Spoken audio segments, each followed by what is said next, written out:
მუშაობდი ერთ-ერთ საჯარო დაწესებულებაში. ავტოსაგზაო შემთხვევის გამო პირობითი მსჯავრი შემიფარდეს. ამის შემდეგ უფროსმა სამსახურიდან გავანთავისუფლა. მიზეზი როცა მოვიკითხე, მან ასე მითხრა: მეტი საქმე არ მაქვს, პრობაციონერი მომუშავე.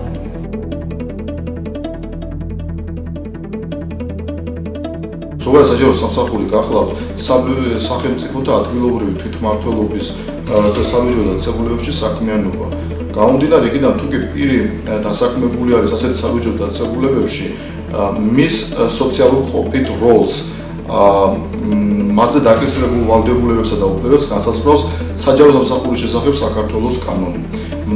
ამ კანონით ასევე განსაზღვრულია ის პირობები, რა მიზეზით შესაძლებელია პირი ჩამოცილებული იქნეს საჯარო სამსახურს. ანუ, მოკლედ რომ ვთქვათ, ამ კანონის მიათე თავი პირდაპირ განსაზღვრავს იმ მიზეზებს და იმ პირობებს, თუ რა მიზეზით შესაძლებელი არის, რომ პირი გათავისუფლებული იქნეს საჯარო სამსახურიდან. და აი ამ მიათე თავში არ არის არსად განსაზღვრული და დეფინიცირებული ის მოსაზრება, რომ პრობაციონერობის მიზეზის გამო პირი შესაძლებელია გათავისუფლდეს საჯარო სამსახურიდან. და თუ კი ასეთი შედეგი მაინც დადგა და პირი გათავისუფლდა ამ მიზეზის გამო, იგი რა თქმა უნდა ექვემდებარება გასაჩივრებას და აღნიშნული პირის საჯარო სამსახურში კვლავ აღდგენას.